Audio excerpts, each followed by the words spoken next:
dipercaya sebagai pengatur jadwal.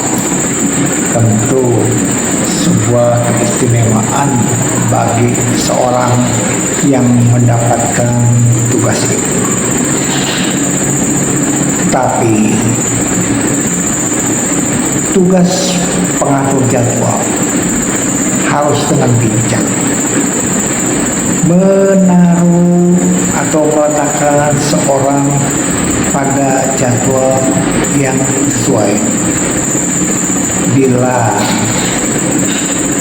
penceramah sudah menetapkan jadwal dan setuju jadwalnya ditempatkan di tanggal tertentu, tentunya sebagai seorang pengatur jadwal jangan sampai meletakkan atau menggantikan jadwal orang tersebut karena mengganggu jadwal diri sendiri. Kenapa? Karena adalah tindakan yang bijak bila pengatur jadwal pun tidak merugikan orang lain yang melaksanakan tugas. Demikian pula pengatur jadwal jangan sampai bermain istilahnya kong kali kong dengan teman-teman atau dengan sahabat yang dikenalnya saja. Karena apa? Karena ini bisa berdampak negatif. Artinya dia menempatkan orang hanya karena kenal, karena kedekatan. Ingat, itu karma buruk. Loh, kenapa? Karena mengkondisikan pendengarnya akan jenuh bila yang mendapatkan jadwal dia lagi, apalagi topik yang dikupas sama. Karena itu bisa mengkondisikan karma buruk untuk si penyusun jadwal. Karena di sini dharma yang sesungguhnya yang seharusnya disampaikan oleh pembicara untuk menyampaikan paparan kebenaran, lalu di situ terselip istilah biasanya KKN. Jadi penceramah pun dia bersikap bijak bila dia mendapatkan jadwal di tempat sini atau sana, tentu harus memperhatikan materi yang disampaikan, bukan pernyataan khusus. Oh, saya sukanya di wihara ini karena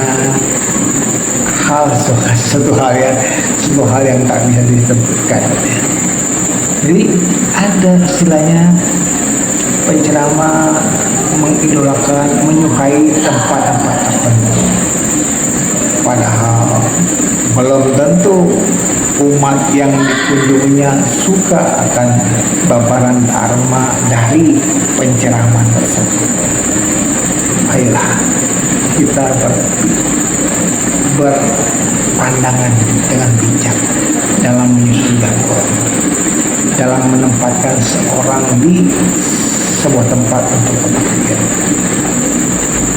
Tentu ada pilihan yang harus diperhatikan, bagaimana tingkat jauh dekatnya penceramah tersebut dengan tempat ibadah, kemudian materi yang disampaikannya berbobot atau tidak, lalu pandangan umat terhadap dharma duta tersebut bagaimana. Karena apa? Karena biar bagaimanapun umat ingin mendengarkan dharma yang sesuai, yang cocok dengan kondisi umat. Umat ingin mendengarkan dharma yang membuat umat respect timbul satu sikap untuk melaksanakan dharma, bukan karena suka atau tidak suka. Jadi di sini umat ingin mendapatkan kemajuan batin akan dharma yang disampaikan oleh penceramah tersebut. Memang yang disampaikannya pasti ajaran dari guru agung kita. Tinggal bagaimana cara mengolahnya, bagaimana cara meraciknya, inilah yang dinilai oleh umat. Jangan sampai kedatangan pandita, kedatangan dharma duta yang diharapkan tidak tercapai.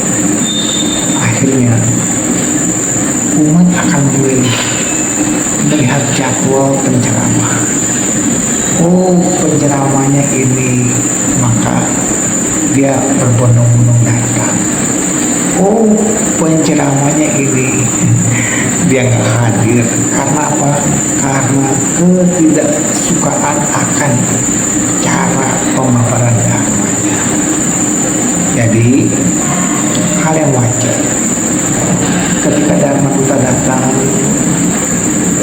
umat kok banyak, atau di lain pihak lagi dharma duta datang, umat kok cuma sedikit, bahkan kurang dari 10. Bercerminlah, mari belajar. Jangan pernah bandingkan pandita dengan anggota sangga atau biku. Oh, dharma yang saya sampaikan lebih tinggi, lebih berpokok, kok sedikit yang datang.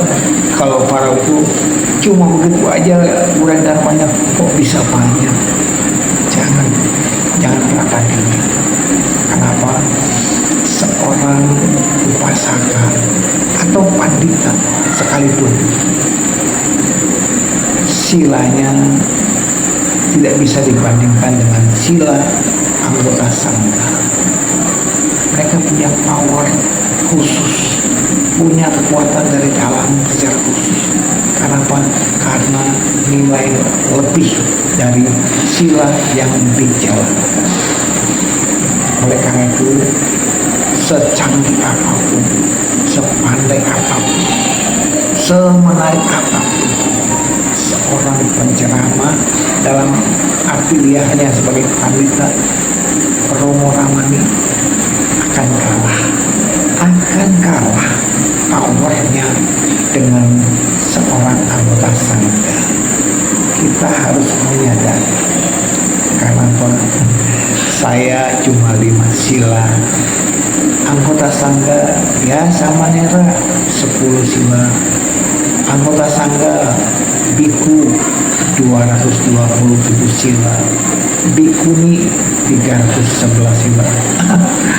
Dibandingin di mana sila kita berbeda dengan anggota sangga, sehingga power wajahnya aja beda. Wajah Pak Edi, wajah Romo Edi dengan wajah Pak Rabiku beda, karismanya beda. Jadi saya nggak bisa menyamakan diri dengan anggota sangga. Demikian juga para penjadwal. Cobalah susunlah jadwal ceramah dengan bijaksana. Minggu ini siapa, karena apa diundang, karena alasan apa, apakah karena permintaan secara via telepon atau memang jadwal dari majelisnya. Tentu penyusun jadwal pun harus dengan bijak bagaimana menyusun jadwal.